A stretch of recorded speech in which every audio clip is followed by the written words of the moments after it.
2 September 2024 लूकलिखित शुभवर्तमानातून घेतलेले वाचन. ज्या नाझरेतात येशू लहानाचा मोठा झाला होता तेथे तो आला आणि आपल्या परिमाठाप्रमाणे शब्बात दिवशी सभास्थानात जाऊन वाचावयास उभा राहिला. तेव्हा यशया संदेष्टाचा ग्रंथपट त्याला देण्यात आला.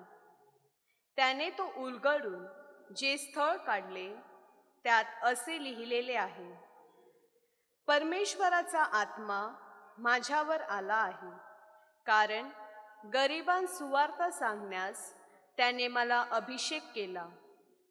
त्याने मला पाठवले आहे ते अशासाठी की धरून नेलेल्यांची सुटका आणि आंधळ्यास पुन्हा दृष्टीचा लाभ यांची घोषणा करावी, ठेचले जात आहेत त्यांस सोडवून पाठवावे, परमेश्वराच्या प्रसादाच्या वर्षाची घोषणा करावी. मग ग्रंथपट गुंडाळून आणि तो सेवकास परत देऊन तो खाली बसला आणि सभास्थानातील सर्व लोकांची दृष्टी त्याच्यावर खिळली. मग तो त्यांस म्हणू लागला की, हा शास्त्रलेख आज तुम्ही ऐकत असताना पूर्ण झाला आहे.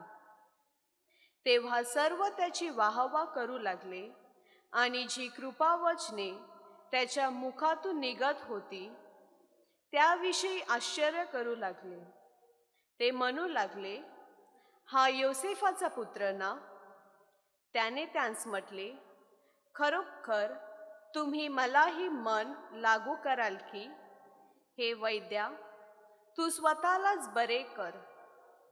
कफरनहूमात ज्या गोष्टी तू केल्यास असे आम्ही ऐकले त्या येथेही आपल्या गावी कर.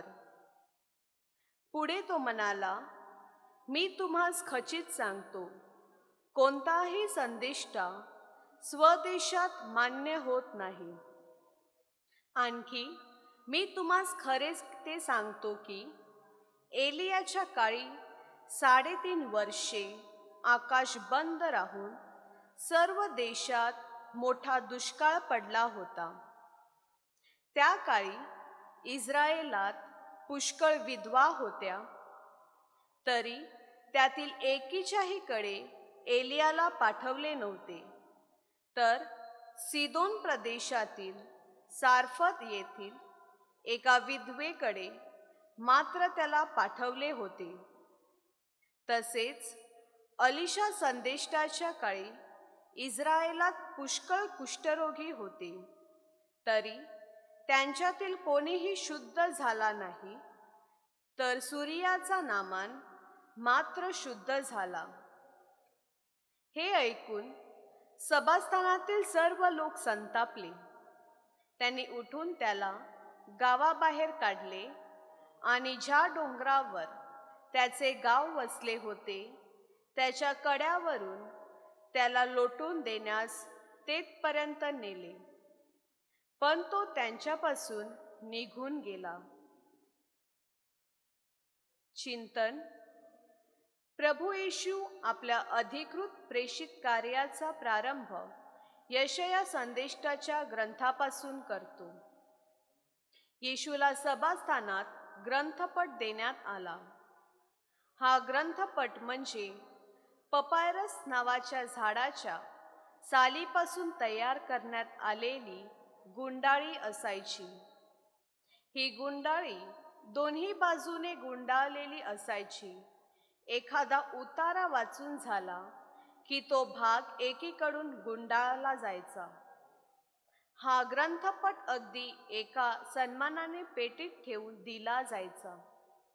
येशूला देण्यात आलेला ग्रंथपट हा यशया संदेष्टाचा होता आणि त्याने जे स्थळ उघडले त्यात जे लिहिलेले होते ते आपल्याला जुन्या करारातील यशया 61:1-2 मध्ये आढळते. सदर उतार्यात 3 महत्त्वाच्या मुद्द्यांवर भर देण्यात आलेला आहे. येशूच्या प्रेषित कार्याची पूर्वछाया, पवित्र आत्म्याचं कार्य आणि कृपा प्रसादाचे वर्ष. यशया संदेष्टाचे भाकीत प्रभू येशूमध्ये पूर्ण झाले, पण त्याच्या गावातील लोक त्याच्याविषयी अडखळले आणि त्याच्यावर विश्वास ठेवण्यास अपात्र ठरले. माझ्या जीवनात प्रभू येशूला मी कोणते स्थान देतो?